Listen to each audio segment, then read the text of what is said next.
Construction has gone vertical on the Cars-themed attractions for Magic Kingdom as work starts to creep up above the work walls around the former rivers of America. The first preparations are being made for the Villains Land as well, while a big wall is being built to block it from Big Thunder Mountain.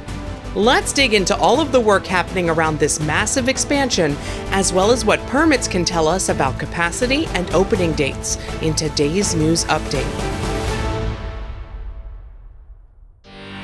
For several weeks now, visible vertical construction has been underway within the upcoming Cars area of Frontierland at Magic Kingdom. This work is likely for the edges of a water feature that is shown in official concept art as running from in front of Big Thunder Mountain all the way to the former riverboat dock and load building. Looking to recent aerial views from BioReconstruct, we can see that these newly created retaining walls and winding foundations also follow the same pattern, starting in front of Big Thunder Mountain and hugging the outskirts of the area until it ends at the former riverboat station. The poured foundations, which can be seen in progress here in the middle, may be for the basins of a future winding stream separating the Cars rides from the rest of Frontierland. This middle section, which is still in progress, appears to be wider than the two ends of this winding stream structure. The tallest section of the retaining walls appear to be in front of Big Thunder Mountain. This may be the start of a stream, which may begin as waterfalls down rockwork, like these seen in official concept art. The taller sections of retaining walls appear to contain supports with connections for structural beams of some sort along its backside. Here is a closer look at the work in progress located directly behind the former riverboat dock and structure. The concrete base where these retaining walls sit upon appears to be very thick. The bases appear to line up with the land grade behind the retaining walls on the Cars ride side, opposite the rest of Frontierland. The perimeter work walls around this area are expected to expand outward as work continues.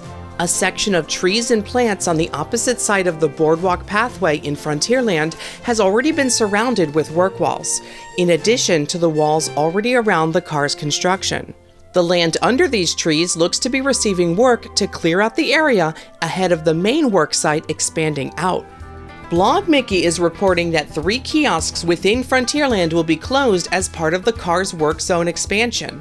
These include Big Al's merchandise kiosk, Westward Ho grab-and-go snack kiosk, and the Frontierland churro cart. Looking to the center of the active construction site, it appears that the middle of the Cars area is being used for staging of materials and equipment, while work is focused along the perimeter for now. Behind the future Cars area, land is being cleared and is being prepared now for a large Disney Villains-themed area. With Big Thunder Mountain now officially open from its long refurbishment, we have a new elevated view of work happening within the work zone, as seen from its queue. We will not be able to see much construction while on the ride itself, as large walls are being constructed along the edge of the Big Thunder Mountain attraction. These walls will block the view into the active construction site from riders. To the right of this tall fence, in this photo, we can spot a truck spraying water onto the dirt in the area. This may help to compact it and prevent dust from being swept up into the air, affecting guests nearby in the theme park.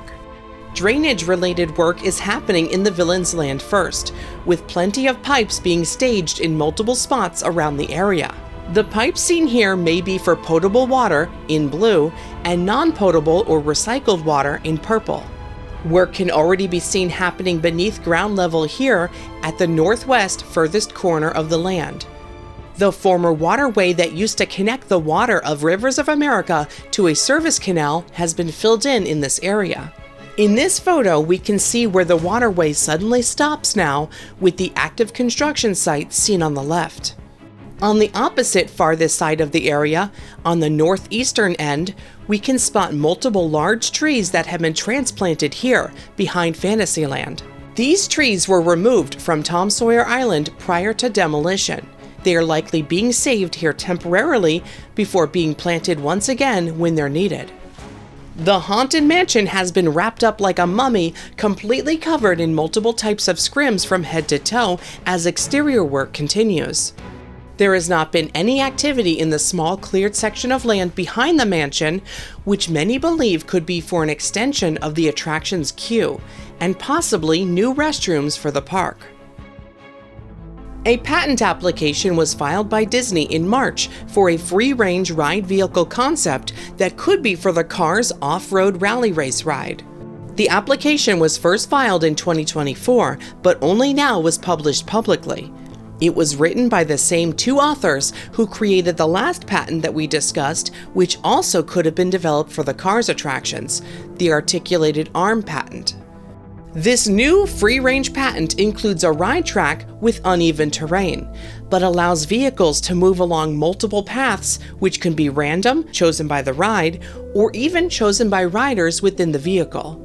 This technology could allow for riders to choose a more tame or an intense variation of a section of the ride course. Or it could allow some vehicles to travel on higher ground while others pass through on a lower section, for example. One of the patent illustrations shows cars choosing to select the left side or the right side at a fork in the road, with each option encountering entirely different obstacles for their vehicles to traverse.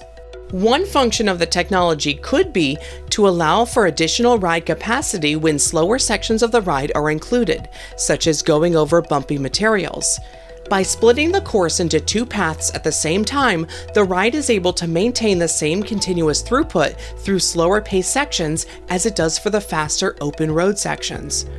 We don't know for certain that this patent will be for the Cars Rally Race attraction, but the patent illustrations seem to suggest that it may have at least been developed for it, even if it's not used.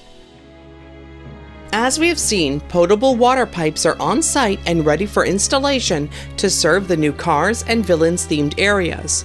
The work outlined in a permit filed back in February included potable water main connections and extensions to support the theme park expansion project. This permit was given a start date of March 2026, and work does appear to have started since that date.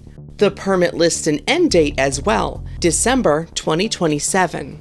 Now, with the permit covering water main extensions for both the Cars area and the Villains land, they have the rest of this year and all of next year to complete these water pipe installations for both projects. But that doesn't mean that the lands themselves will be ready to open by that date. It may mean that the Cars attractions could open any time beginning January 2028. Which makes sense if Walt Disney World already has Tropical Americas opening next year in 2027 at Animal Kingdom. Rumors have both the Cars attractions and the Villains land open by 2030 at the latest, with Cars rides expected to open first. In fact, an earlier permit related to wastewater said that construction should be all wrapped up by December 2029. Permits have also described this overall expansion project as adding the capacity of 10,000 more guests to the Magic Kingdom overall when completed. The number appears in permits as an estimate for how much water consumption will be needed total for the new area. An earlier permit used an estimate of around 9,000 guests within the area when describing possible utility utilization.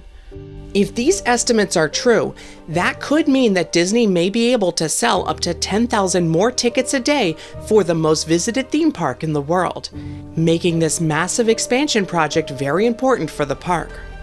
While the new Cars and Villains areas should technically allow for more bodies to be inside of the park, we would expect to see other infrastructure changes to help accommodate the new people as well.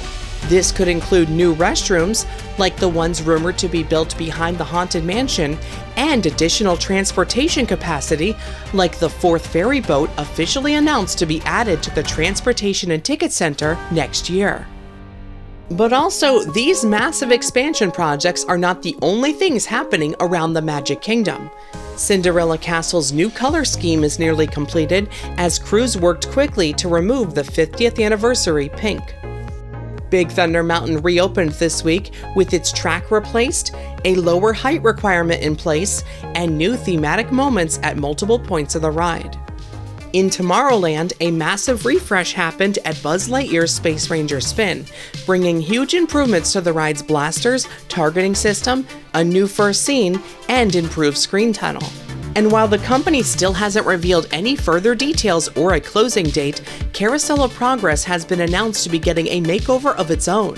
A Walt Disney animatronic figure will be added to the beginning of the show, similar to the one recently debuted at Disneyland. Hopefully we hear more about that announced project soon. Until then, be sure to subscribe to the channel to never miss an update, as we follow the Cars and Villains projects through all phases of construction. A big thanks to BioReconstruct for the amazing aerial views. You can follow him on social media and YouTube for more theme park photography. If you like what we do, consider joining us at patreon.com/themeparkstop. Thanks for watching. See you next time.